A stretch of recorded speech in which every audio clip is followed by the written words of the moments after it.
Bienvenue à tous les passionnés du Paris Saint-Germain. L'actualité parisienne est absolument brûlante aujourd'hui. Au programme de cette vidéo, Ferran Torres voit sa valeur exploser après son but historique en finale de la Coupe du Monde. Le PSG prend l'avantage sur Arsenal dans le dossier Yann Diomandé.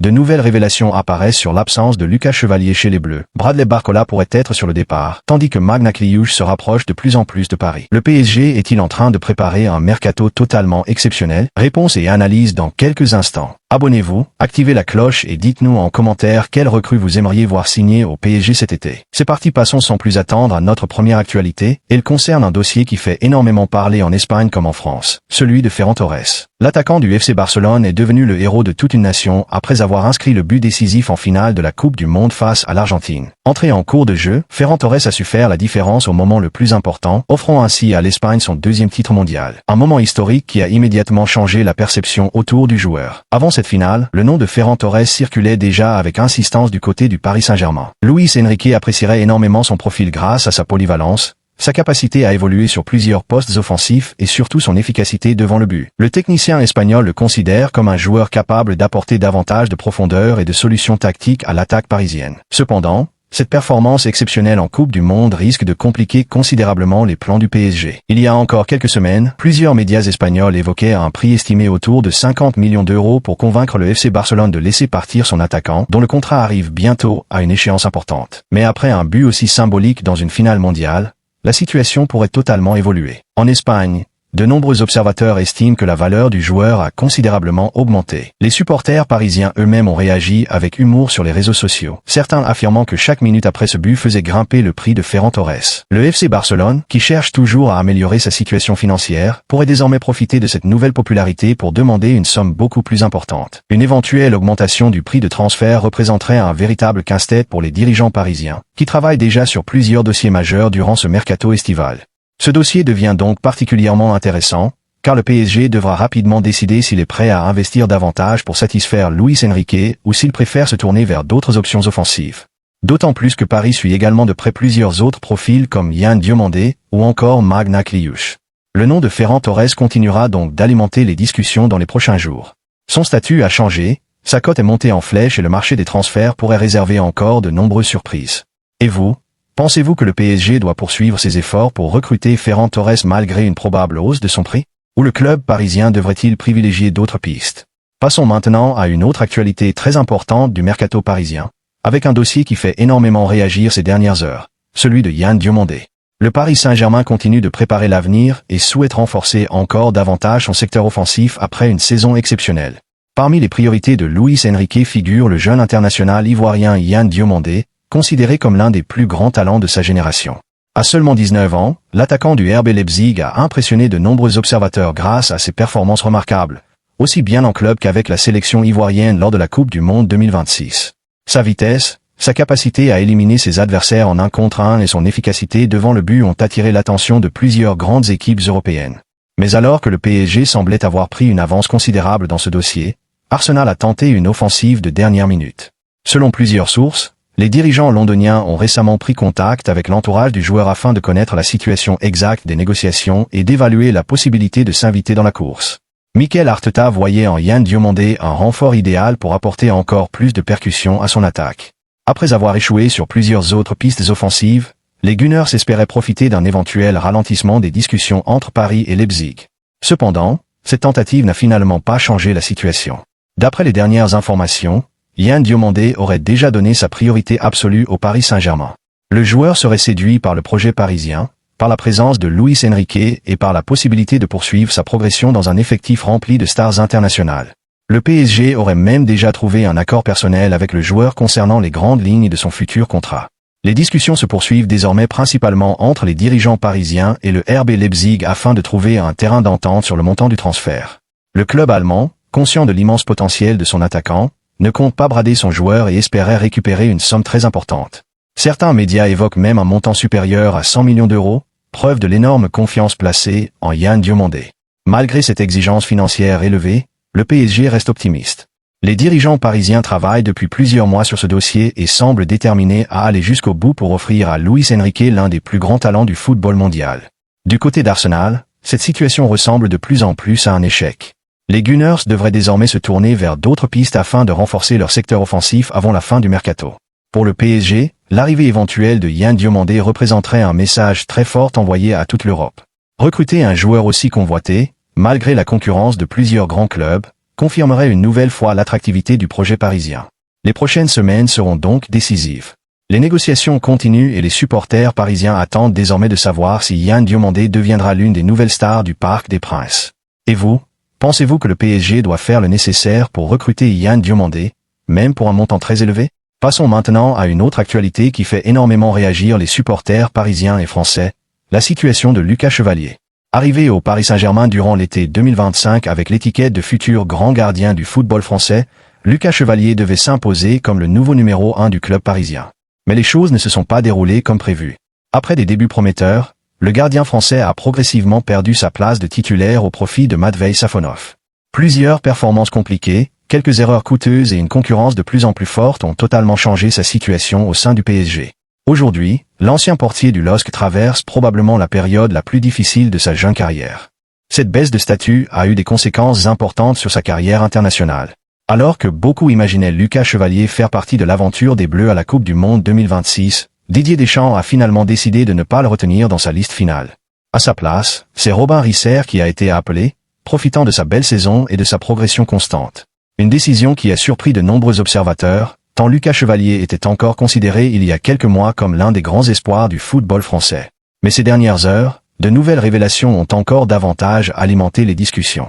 Selon plusieurs rumeurs relayées sur les réseaux sociaux, la non-sélection de Lucas Chevalier ne serait pas liée uniquement à des critères sportifs.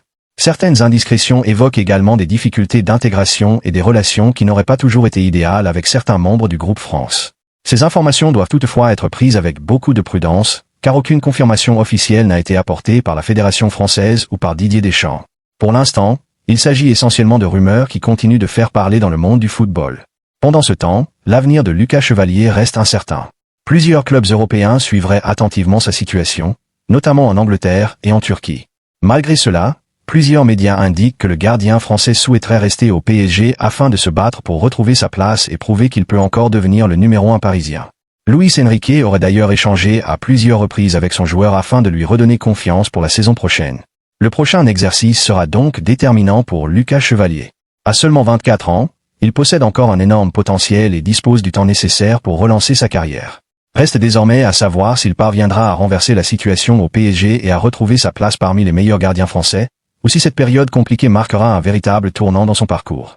Et vous, pensez-vous que Lucas Chevalier mérite une seconde chance au PSG? Passons maintenant à une autre actualité brûlante du mercato parisien. Elle concerne un joueur très apprécié des supporters, Bradley Barcola. Ces dernières semaines, de nombreuses rumeurs ont entouré l'avenir de l'international français. Alors qu'il semblait être l'un des éléments incontournables du projet parisien, sa situation suscite désormais plusieurs interrogations. Les discussions autour d'une prolongation de contrat n'auraient toujours pas abouti, ce qui alimente naturellement les spéculations concernant un éventuel départ. Après plusieurs saisons sous les couleurs du PSG, Bradley Barcola attire de plus en plus de convoitises, notamment en Premier League. Plusieurs grands clubs anglais suivraient avec attention l'évolution de son dossier et seraient prêts à passer à l'action si une opportunité se présentait. Son profil plaît énormément en Angleterre. Sa vitesse, sa capacité à éliminer ses adversaires et son efficacité dans les grands rendez-vous font de lui l'un des attaquants français les plus recherchés du moment. À seulement 23 ans, il possède encore une importante marge de progression, ce qui explique l'intérêt grandissant de plusieurs cadors européens. Du côté du PSG, on ne souhaite évidemment pas voir partir un joueur de cette qualité. Mais les dirigeants parisiens savent également qu'ils doivent anticiper tous les scénarios possibles. C'est pour cette raison que plusieurs pistes offensives sont déjà étudiées en interne. Parmi elles figurent notamment celle menant à Ferran Torres. L'attaquant du FC Barcelone est très apprécié par Luis Enrique, qui connaît parfaitement ses qualités. Sa polyvalence représente un véritable atout puisqu'il peut évoluer sur tout le front de l'attaque. Cependant, comme nous l'avons évoqué précédemment, son prix pourrait considérablement augmenter après son immense Coupe du Monde avec l'Espagne. Le nom de Yann Diomandé revient également avec insistance. Le jeune prodige ivoirien serait très proche du PSG et aurait déjà donné son accord pour rejoindre le club de la capitale. Son arrivée apporterait davantage de vitesse et de percussion à l'attaque parisienne. Mais ce n'est pas tout. Le PSG avance aussi sur le dossier Magne Akliouche. L'international français de l'AS Monaco séduit énormément les dirigeants parisiens grâce à sa créativité, sa qualité technique et sa capacité à faire des différences dans les petits espaces. Un accord avec le joueur serait déjà trouvé et les discussions se poursuivraient actuellement avec Monaco afin de finaliser l'opération. Ces différents mouvements montrent clairement que le PSG prépare activement l'avenir de son secteur offensif.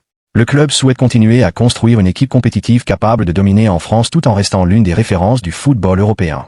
Concernant Bradley Barcola, aucune décision définitive n'aurait encore été prise. Le joueur devrait prochainement discuter avec ses dirigeants afin d'éclaircir sa situation et de définir les prochaines étapes de son avenir. Les supporters parisiens espèrent évidemment voir l'ancien Lyonnais poursuivre l'aventure au Parc des Princes. Son talent, son explosivité et son importance dans le système de Luis Enrique font de lui un élément particulièrement apprécié. Mais dans le football moderne, tout peut évoluer très rapidement durant un mercato. Une offre importante venue d'Angleterre pourrait totalement redistribuer les cartes. Les prochaines semaines s'annoncent donc décisives pour Bradley Barcola et pour le PSG, qui devra prendre les meilleures décisions afin de continuer à renforcer son effectif tout en conservant ses joueurs les plus importants. Et vous, pensez-vous que Bradley Barcola doit rester au PSG ou qu'un départ pourrait être une bonne option pour toutes les parties? Et parmi Ferran Torres, Yann Diomandé et Magne Akliouche, quel joueur aimeriez-vous voir arriver à Paris? Passons maintenant à notre dernière actualité du jour, et elle concerne un dossier qui avance de plus en plus vite du côté du Paris Saint-Germain, celui de Magne Akliouche. Depuis plusieurs semaines, le nom du milieu offensif de l'AS Monaco revient avec insistance dans l'actualité parisienne. Après avoir réalisé une excellente saison sous les couleurs monégasques et confirmé tout son potentiel avec l'équipe de France, le joueur de 24 ans est devenu l'une des grandes priorités du PSG durant ce mercato estival. Selon plusieurs informations, le club de la capitale aurait déjà trouvé un accord total avec le joueur concernant les termes de son futur contrat. Magne Akliouche aurait clairement affiché sa volonté de rejoindre Paris et se montrerait très enthousiaste à l'idée d'évoluer sous les ordres de Luis Enrique. Le technicien espagnol apprécie énormément son profil. Sa qualité technique, sa vision du jeu, sa créativité et sa capacité à éliminer ses adversaires dans les petits espaces correspondent parfaitement au style de jeu prôné par l'entraîneur parisien. Le PSG considère également qu'Akliouche représente un investissement pour le présent, mais aussi pour l'avenir. À seulement 24 ans, le joueur possède encore une importante marge de progression et pourrait devenir l'un des cadres de l'équipe dans les prochaines années. Toutefois, un obstacle important reste encore à franchir. Trouver un accord avec l'AS Monaco. Le club de la Principauté ne compte pas laisser partir facilement l'un de ses meilleurs joueurs. Les dirigeants monégasques réclameraient environ 50 millions d'euros pour accepter de céder leur milieu offensif. Une somme importante, mais qui ne semble pas décourager le PSG. Les discussions entre les deux clubs se poursuivent actuellement et plusieurs observateurs estiment qu'un accord pourrait finalement être trouvé dans les prochaines semaines. Cette possible arrivée divise néanmoins les supporters parisiens. D'un côté, beaucoup considèrent que Magne Akliouche possède toutes les qualités nécessaires pour réussir au PSG. Son intelligence de jeu, sa technique et sa polyvalence pourraient lui permettre de s'intégrer rapidement dans le système de Luis Enrique. De l'autre, certains observateurs s'interrogent encore sur sa capacité à maintenir un très haut niveau de performance sur toute une saison. Le manque de régularité du joueur est parfois évoqué comme un point de vigilance, surtout lorsqu'il s'agit de rejoindre un club où la pression est permanente. Au PSG, chaque match est scruté, chaque contre-performance est immédiatement commentée et les attentes sont extrêmement élevées. Passer de Monaco à Paris représente donc un changement considérable. Mais le club parisien semble convaincu que le talent d'Akliouche peut pleinement s'exprimer dans un environnement aussi ambitieux. Cette opération pourrait également s'inscrire dans une nouvelle stratégie du PSG, qui consiste à recruter davantage de jeunes talents français capables de s'imposer sur le long terme. Après avoir remporté plusieurs grands trophées ces dernières saisons, les dirigeants parisiens souhaitent continuer à construire une équipe compétitive, équilibrée et capable de rester au sommet du football européen. L'arrivée éventuelle de Magne Akliouche enverrait également un message fort à la concurrence. Le PSG continue d'attirer les meilleurs talents du championnat de France. Les prochaines semaines seront donc déterminantes dans ce dossier. Les négociations se poursuivent et tous les regards sont désormais tournés vers les discussions entre Paris et Monaco. Magne Akliouche portera-t-il bientôt le maillot rouge et bleu? Le PSG est-il en train de réaliser l'un des meilleurs coups de ce mercato estival? Une chose est sûre, ce dossier risque encore de faire énormément parler dans les prochains jours. Et vous, pensez-vous que le PSG fait le bon choix en misant sur Magne Akliouche? Est-il le joueur idéal pour renforcer l'effectif de Luis Enrique? Voilà donc tout ce qu'il fallait retenir de cette actualité particulièrement agitée autour du Paris Saint-Germain. Entre la valeur de Ferran Torres qui pourrait exploser après son exploit en Coupe du Monde, le PSG qui semble avoir pris une avance décisive dans le dossier Yann Diomandé, les interrogations autour de Lucas Chevalier, l'avenir encore incertain de Bradley Barcola et le possible transfert de Magne Akliouche, le mercato parisien promet encore de nombreux rebondissements. Les prochaines semaines s'annoncent décisives pour le club de la capitale, qui veut continuer à renforcer son effectif afin de rester au sommet du football européen et défendre ses ambitions sur tous les fronts. Et maintenant, c'est à vous de nous donner votre avis. Quel joueur doit absolument signer au PSG cet été? Pensez-vous que Barcola va rester à Paris? Ferran Torres vaut-il réellement un tel investissement après sa Coupe du Monde? Dites-nous tout dans les commentaires. Si cette vidéo vous a plu, n'oubliez pas de laisser un like, de vous abonner à la chaîne et d'activer la cloche pour ne manquer aucune actualité du PSG et du mercato. Merci à tous de nous avoir suivis, prenez soin de vous et on se retrouve très bientôt pour une nouvelle vidéo consacrée à l'actualité du Paris Saint-Germain. Allez Paris!